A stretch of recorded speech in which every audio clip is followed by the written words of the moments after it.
Okay, so it's very great morning, good afternoon, good evening, good night, whatever time of the world you're watching this from. So this again is another exciting L300 impact story, and with us today in the studio, we have an amazing personality who I will let introduce himself, but he's an amazing guy. I've known him since the first day he stepped the seat into Pennsylvania University, and it's just humbling to be able to tell his story with you.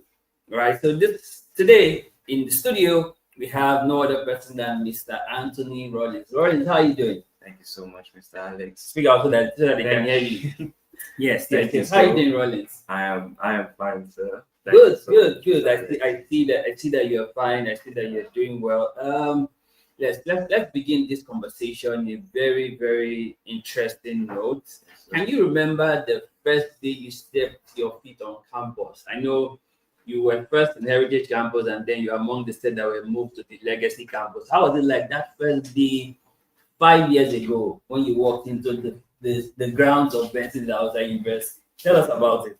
Yes, like you said, we were both in Heritage Campus and in Legacy Campus. So it's like I experienced my 100 level twice. Tell us about that experience of Yes. experiencing 100 level twice. Okay. Yes. When I came to BIU, like I was just dropped off. I was just dropped off by my parents because I had to like it was my aunt that brought me. So my parents we live in Abuja, so they just left me on campus. I had to figure so many things out by myself. I had to do the running up and down, doing the campus live clearance, doing the L300 video. I want to pull that video from the archives. I didn't know where to buy food. I was buying food from GT.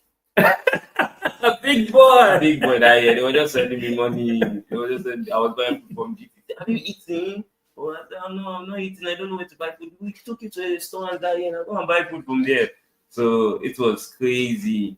But within a week or so, I randomly stepped into campus life and I saw it's not more working here. Coach Sonny. Yes, I saw Coach Sonny, and then Coach Sonny, like I'm pretty tall but not too tall.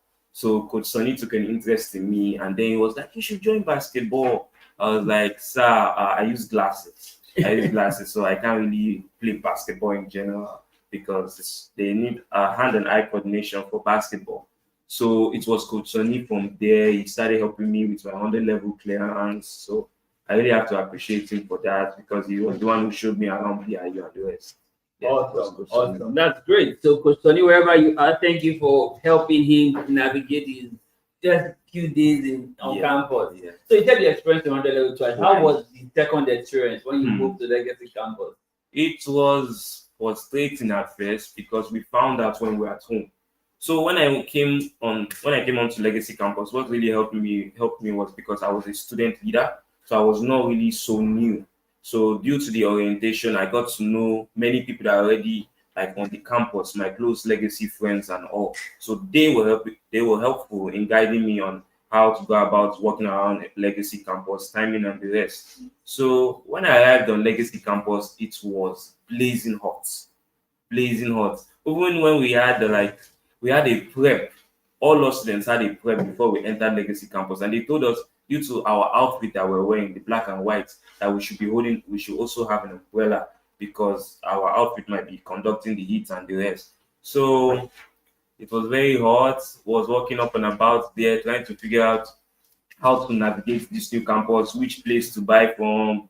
I couldn't go out at that period, so I had to try every place in Legacy. That week, I was eating food from everywhere just to see the best fit and all.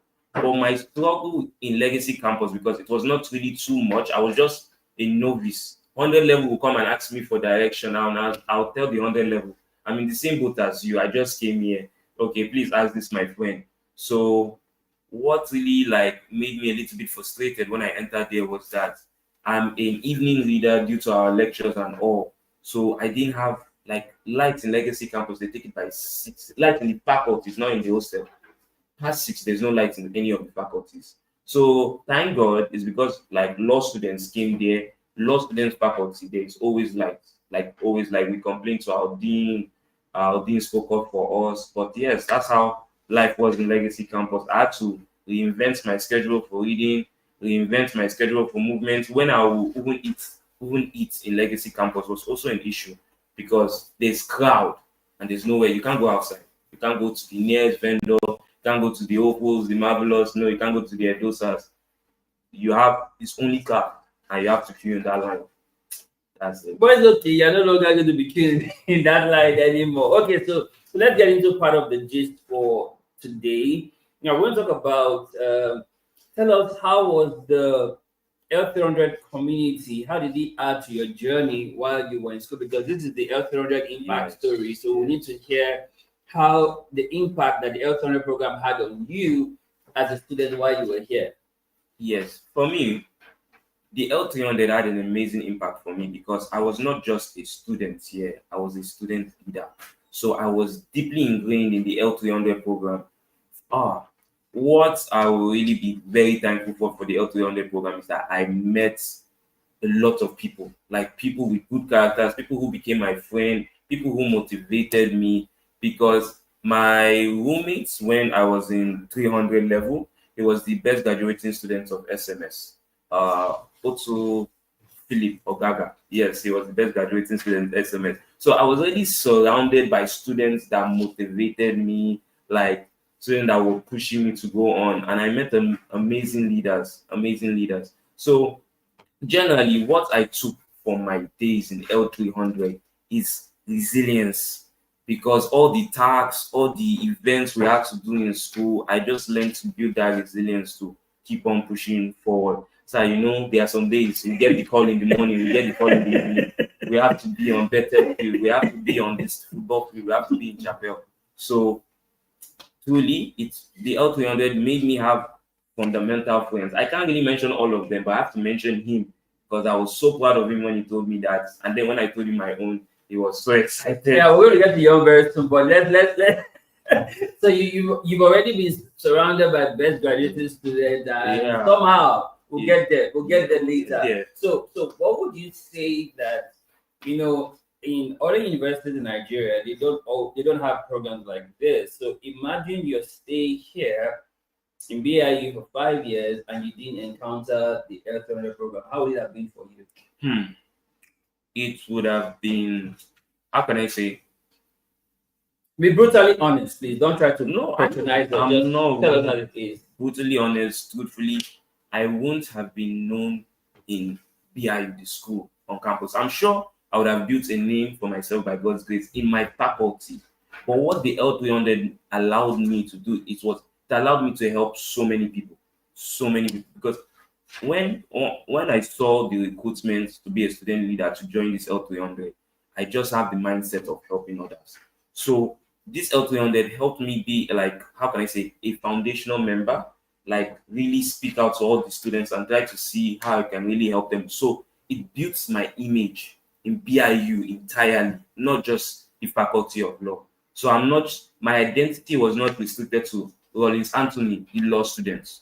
My identity was Rawlings Anthony, the student leader, the helper, the person that is selfless. So that was like only to God guiding me to join the L300 program and the student leadership. Honestly, brutally honest.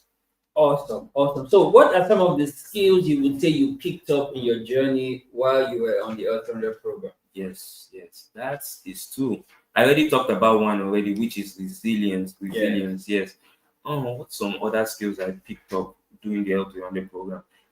There was actually I developed my love for reading, just not only this thing, inspirational books, motivational books. I developed my love for also reading some gospel books due to the L300 recommendations that was always coming in and all.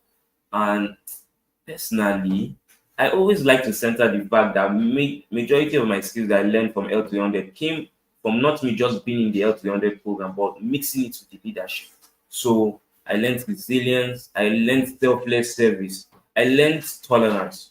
Tolerance was a big thing for me because as a student leader, I was stepping on people's toes. I was stepping on my classmates' toes. You cannot please everybody. Sure. So I had like insults that thrown, students that talking. I feel like I learned tolerance and anger management, and that is like one thing that all these multiple skills that I've learned, resilience, tolerance, and anger management, and also like to be pressing forward. That's foundational in life. It's like I had my life experience outside school, inside school, because I joined this program. Awesome. Okay, so quickly, let's take a deep dive. Holiday tax, one of the things that people dread in L300 program. Like once they hear that thing, they're like, Jesus, these people have come again. They're after my life. They're after my holiday. How was holiday tax for you? The only issue with my holiday tax was actually seamless for me because normally inspirational books I really love reading them, motivational books and all. So what was really frustrating for me in the holiday tax is because I could not find like internships. For 1 month, I could not. Yes, I had to. How can I say? I had to speak with a lot of family members, a lot of uncles. Sometimes I'll be dropping my voluntary service. They'll be like, "Oh wow, we love how it's constructed, but we can't. We're not accepting interns right now." For me, there was nothing too stressful about the holiday tax. For me, I anytime I arrive at home within the first few weeks of July, it's mainly July go, I start the minor aspect of my holiday tax. Watch a series. Normally, when you go home, you want to binge watch all the series you didn't, you were not able to binge watch while you're in school. Watch a series, read a book, tell me your lessons that you learned from it. The most biggest part of the holiday task I feel like people find stressful is the internship part. But for me, I found it stressful because I didn't have too much avenue to really this thing intern in. But were you able to get some at all? Yes, I was. And how was the experience? Oh, it's my first internship experience was in 200 level. Okay. When I entered, it was with like a family friend. It was I was in a law firm. That one was too. I was beginning in law, so there was not much tax. So all I was just going there to sit down. So I really didn't learn too much during that point. But the one that really impacted me was this my final year on, because continuously I intern not only on law firms. I will not even say intern where you want to like where your profession is. Try a different profession. Sure. I interned with my uncle. I interned with my sister. I interned in a this in cyber car and also a saloon just to help out because family members were there and they can give me my recommendation and later I know. But once I clocked this my final step, this final year, I submitted that L300 voluntary service. I was getting like, oh, we accepted you here, we accepted you here. Then it was like, oh, it's my own choice now to pick where to go to. So I picked somewhere close to home, nothing, new environment. That I learned a lot. The person that was there by Mr. Victor was teaching me about life. I was drafting, I was assisting, I was going up. I had the early knowledge of life in law school, life after school, just because they saw, oh wow, this voluntary service. So this boy can be useful in this firm. And that's how it really helped me a lot. Awesome. The reason why we get to ask this question is because some people feel like, oh, that part of the program is really burdensome for them, and they feel like they should just not even get to do that. But I always let them know that that is a very vital part for your growth. Yes. Because it exposes you to places and people you normally would not have been exposed to if you didn't do that voluntary service. And people have through the voluntary service gotten jobs, they've gotten offer placement, and it has opened doors for people. So I always encourage people to take advantage of the voluntary service because it really, really helped them set the foundation for their journey. Okay, now another question I'd like to ask you is who are the people that made the most impression on you while you were in BIU? Either on the L300 program, student leadership, your faculty. Who are those people who made those impressions on you that really made you think like, okay, I think I can get serious in my life now and really be the Rawlings that I should be? In no particular order, I have, because I can't really call some people and not call some people, but I have to be very like, who are the people that really hit me, impacted me? I have 5 people in mind, but I'm just going to briefly talk about it. No problem. So first of all, you're already here, sir. The first one is you. This is not like to compliment you, to give you a bigger. No, it honestly, the first one is you. There's something when I entered the leadership, there's something about, oh, Mr. Alex. Oh, what we heard about you was like, oh, strict, like you're very well strict and all that. But And like people, like some students were afraid to come and meet you. And also when I entered the leadership, I don't know how it was God that made this so. Like you took a keen liking to me. Sometimes you call me in the office, oh, let's help me do this, oh, let's help me do this. And then I was just saying how you lived your life, sir. You were not just leading us, you were leading us by example. That's something I just wanted to genuinely say to you, and I'm so glad it's this platform I'm saying it to you. You were leading us by example. You just didn't say do this. You were there doing it before we were even doing it. You guys, there was no student that would beat Mr. Alex to come to meetings. No student. No, he was like, oh my God, we are late. Mr. Alex is already there, just nodding his head. There is no student like your resilience, your pressing on attitude, and your key to upgrading your mentality. No, I took it. I took it from my 100 level to final year, and it stuck with me. When you left us, when you left us, I was sad. I was actually very sad. You know, as soon as you dropped that speech, after everybody was leaving, I came to come and meet you. I was like, sir, does it have to be now? Let me just let's do this thing together. So yes, sir, you are monumental to my progress in BIU. Wow. I'm telling you the truth. So I have two persons in my faculty. I have to, for me, first of all is Dr. Dumebi, Joseph Asso, Dr. Joseph Asso. She was so keen to me because I learned how to give proper tutorials to her. Like she was, how can I say, it was her teaching that made me incorporate a lot of things from the gospel, even when I was taking tutorials, like praying, and then at the ending of the tutorials, in our class, she teaches with so much rigor, so much passion.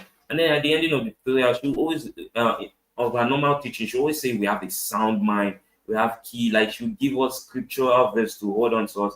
She was the one that made that scripture of I have a sound mind to resonate with me. And then the impact was showing in my tutorials. It was showing so much that lecturers were like, who is the boy taking these students' tutorials in this particular course? And that was thanks to Dr. Dimitri. Then there's Mrs. Elijah or JT. She gave me power. Her guidance was beyond academics because her guidance it was spiritually anchored. One day she sat me down. The success, how can I say, the success story was going. It was getting, for me, it was getting out of hand because there's success without spirituality. She said that she has noticed something about me, but she wants to tell me this in particular. And she has been keen about this since me and her became working together in 300 level. She told me that in as much as this life is physical, it's mainly anchored on the spiritual. So Rawlings, grow your spiritual strength.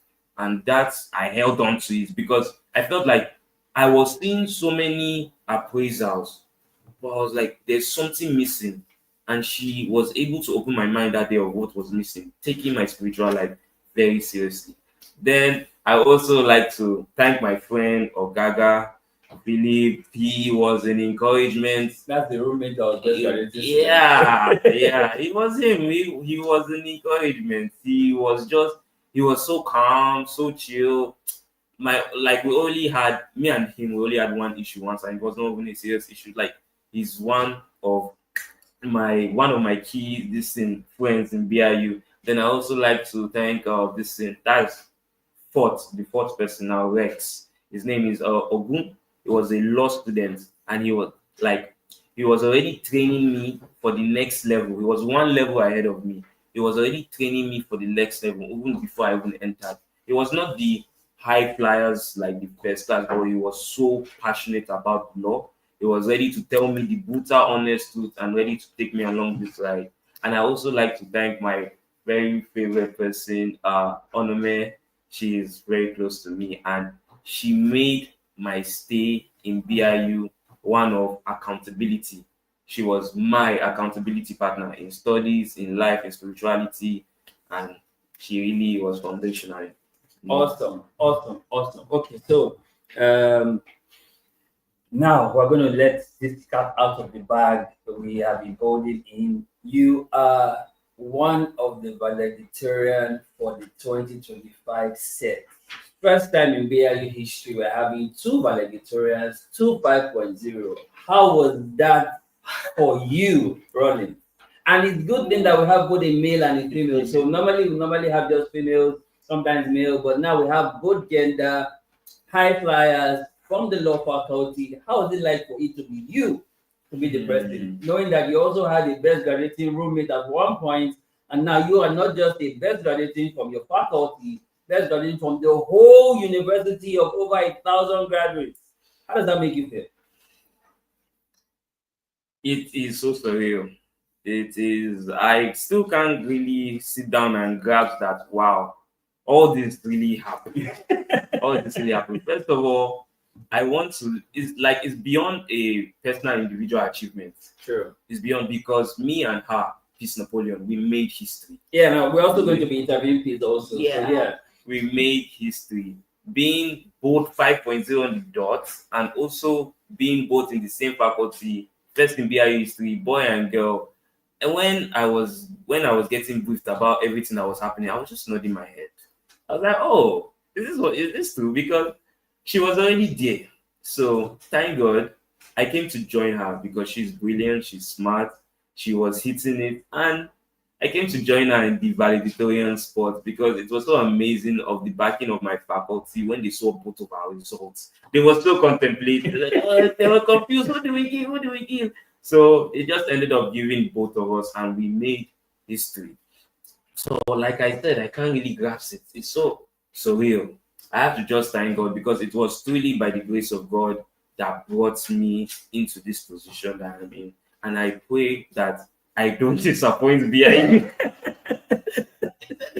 No. You just cannot disappoint. God has brought you thus far. Will keep you on this journey of academic excellence. And we look forward to seeing you do the same in law school and also in other endeavors that you get yourself involved with in your future. So that experience is one that every young person looks forward to, coming into school, doing a 5-year program and just hitting it all through the 5 years and maintaining that streak. Now, while you were in BIU, would you say you had challenges that you faced at any point that could have just took you off course completely?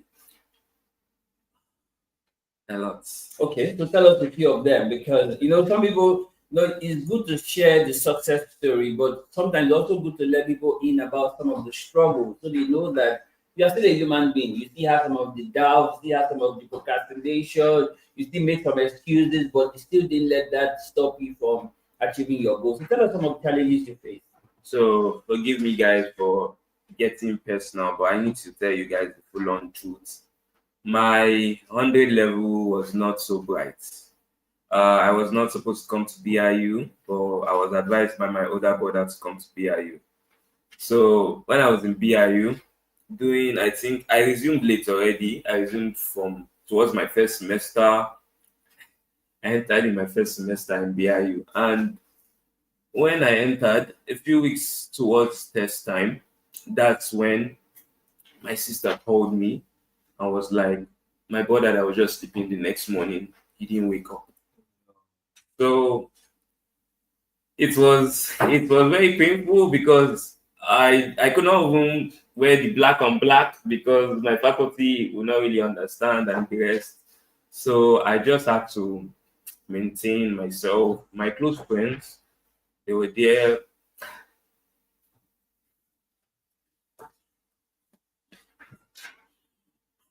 This is quite. Yes, I understand. I understand. So my close friends, let me just get myself together. No. I don't even know if we can pause for a while. And I practiced this speech so much, I didn't even know. It's okay. You're being real. My close friends, they were really encouraging. They were really encouraging to me, and they really helped me throughout my 100 level period. And also, family issues there, here and there. So, almost 100 level was a struggle, but we pushed through.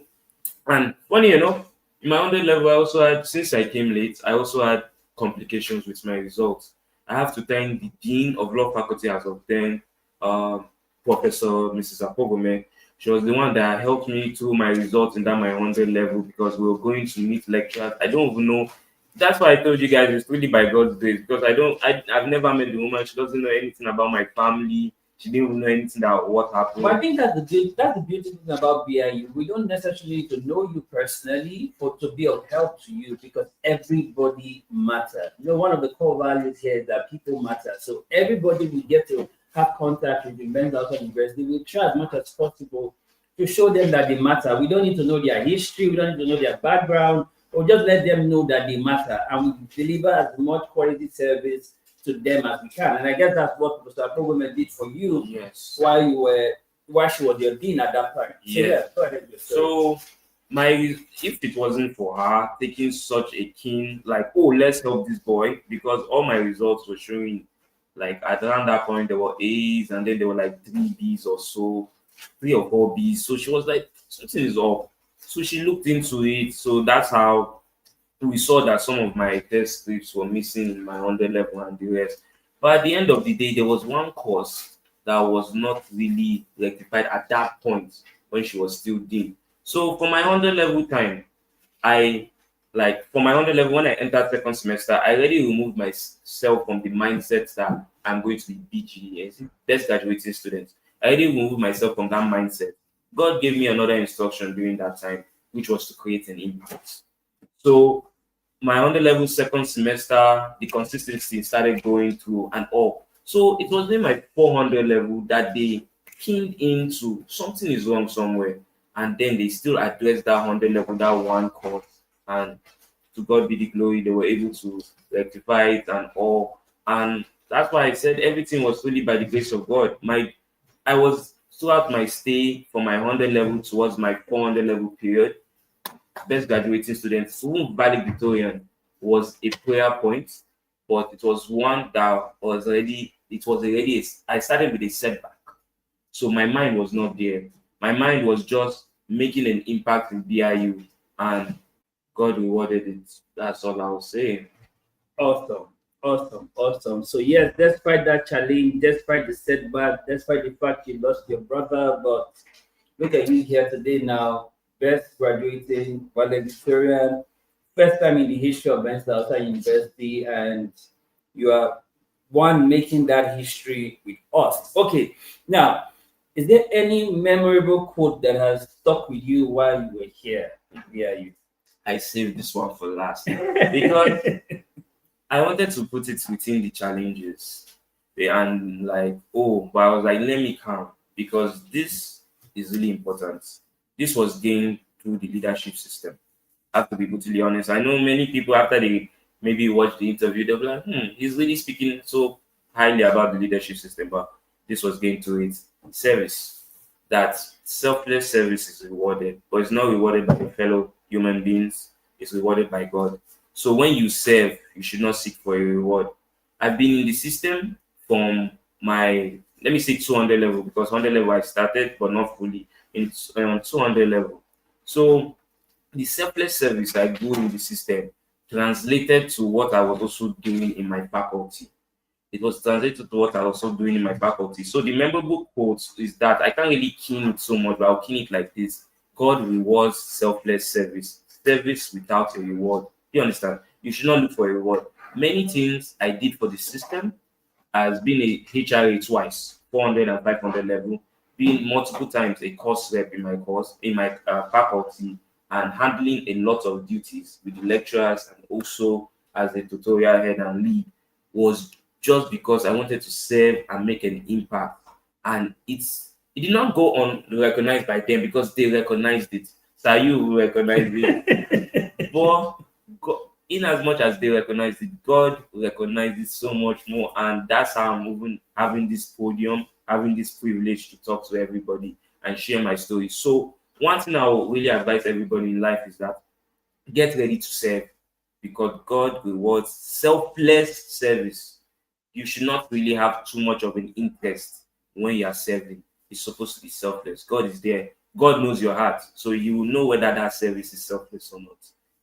Awesome. When in the days where we're still in student leadership, we always define service as the giving up of yourself faithfully towards the attainment of a goal without the expectation of reward. And that actually stuck with you, and you practiced it. And like I always say, that the proof of learning is practice, and the proof of practice is result. So you practice that selfless service, and we could see the result in your life. I know we'll not be able to share all of your stories here today, but what you shared so far, I think someone watching this would have been inspired to know that I cannot just be in BIU and just be there. I need to serve, Make it impact. right? I need to make an impact, whether through the L300 program or student leadership or even your faculty. Don't just be idle. Don't just be in BIU and not make an impact while you're here. In your only two way, make an impact. So finally, as we begin to wrap this up this morning, what would be your advice to young people who are in school,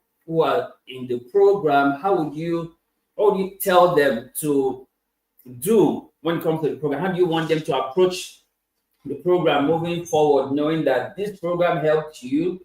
What's your advice to people who are currently on the program? What should they be doing while they're on the program? How should they take the program seriously? Okay, that's okay. Oh, my advice to them, I have to be brutally honest because I'm going to extend my advice beyond the program of just L300 because when I was a head leader, I noticed a lot of things which I tried to correct within my hostel first and within my RAs first before I started branching out and correcting this and all this.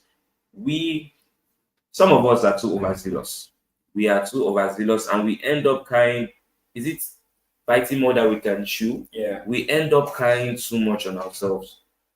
I was occupying being a courser, being a HRA, being an RA, but I was not everywhere. I had to learn, this is my advice, learn how to say no. I had to learn how to say no. Because there are some things that would want to take your time unnecessary, or there are some things that are important, but you see that it is not aligning with your goal. For me, the L300 was aligning with my goal of making an impact. My faculty, all my duties in my faculties was aligning with that same goal that God gave to me. So for me, my advice is please learn how to say no to some things. Learn how to say no to some friends. You're not supposed to be friends with everybody. You're not supposed to be everywhere. You're not supposed to be in every event. Learn how to say no to some other duties because one thing I have noticed in my service in L300 is that because I was how can I say, I was reserved in what I was how can I say, wanting to really pull my all in, they saw my effectiveness. If they say, Rawlings, please go and do this duty, I will do it fully. And they were able to see, wow, yes, this person is somebody that we want to upgrade in this L300 program, in this leadership system. So generally, that's my advice to them. Please don't juggle too much things. I know it's very inspirational that you want to be president, you want to be the head here, you feel like that's the leadership. That is not leadership. Leadership comes from service. L300 taught me service. I didn't have to be in the spotlight for so long, and now I'm in the spotlight. But that was only there because I built that accountability, that how can I say, that yes, this is him and we trust him that he can get the work done. And I did that by learning how to say no to some things so I can build my effectiveness in when I say yes or any duty that falls upon my lap that I have to do it. I had how can I say this very much?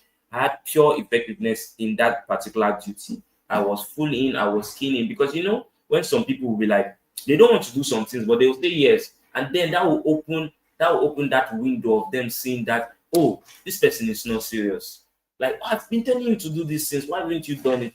Yeah. So you might let me just give a practical example. Some people want to be an usher. So usher, choir, cell attendant. You want to be a student leader. You want to be holding position in your faculty.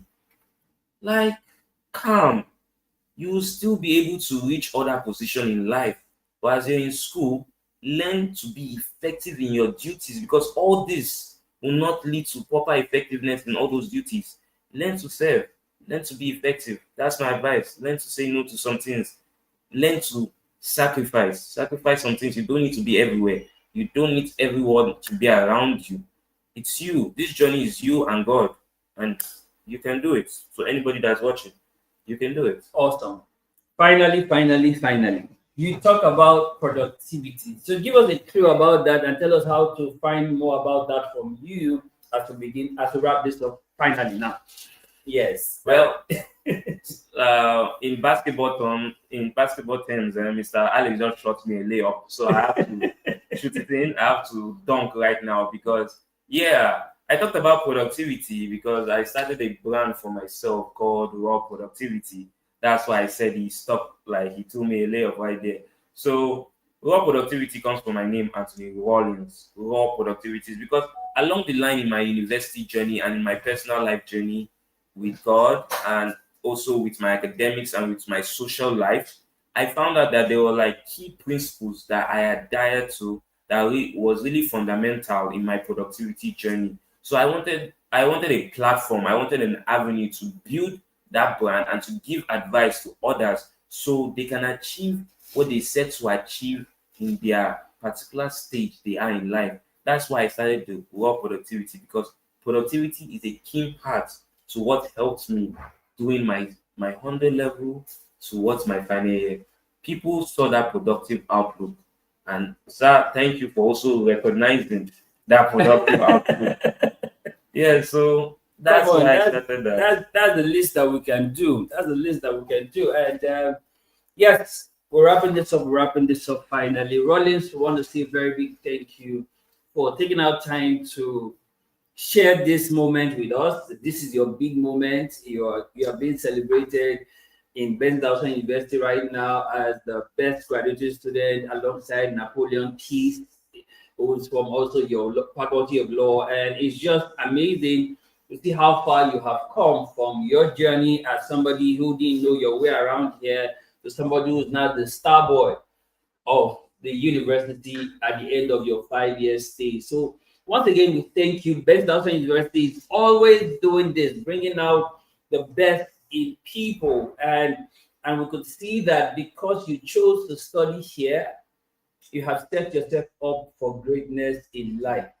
Just because you're here, and the grace of the founding Archbishop Archbishop Ben Dausa rests strongly on everyone who comes to Ben Dausa University. And you also have been a part of impacted by that grace, knowing that despite the struggle you had in your 100 level, you still excelled all through your years here. And people will look back at your story and be inspired, right? People will look back at your lessons and take 18 or two, knowing that yes, I may not have started out as I expected, but I will still be able to finish strong. And that you have defined that nothing can stop you except you stop yourself. And thank you so much for not stopping yourself, for not making excuses with the death of your brother, or for not making excuses that you were just abandoned here as a young boy when you were brought to school, but still knowing why you came here and achieving that purpose regardless. And today, you've not just made yourself proud, you've not just made your family proud, you've not even made your late brother proud,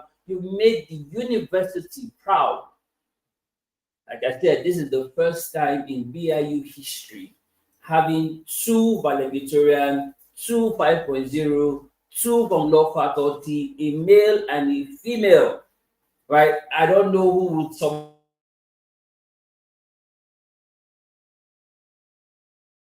history has been set, like they say, history is set for history to be, but until it's broken, you and Napoleon Peace will be holding this history for a very long time. And and even if it's broken, I don't think it will be broken from the same faculty. Like the odds are very, very, very slim. Like it's very slim. But thank you for being that person to set this foundation for others to build upon. This is why we do the impact stories of the L300, so that you get to know things that happen while you're in National University and how you can make the most of your opportunity while you are here. And just like Laurie, just like Rawlings, Anthony, and Napoleon Peace, you too can be the next 5.0 who will be celebrating. And not even just about 5.0, you can also make an impact, because the main thing here is that both of them, in their own ways, have made impact. We're just only highlighting the academic impact right now, but they've also made impact. They've also inspired other persons the same way you were inspired by your roommates. So also, you have also inspired other roommates too to want to be the best that they can be. And like we always say in L300, I love you because it is where I met you. So Lawrence, Yes. Oh my God. Oh, Rawlings Anthony, thank you so much, Dad. Thank you so much. Congratulations. We're super proud of you. Thank you so much. So, thank you so much. Thank you. So, guys, thank you so much for watching, and we'll see you in another interview. Do enjoy the rest of your day. Thank you, guys.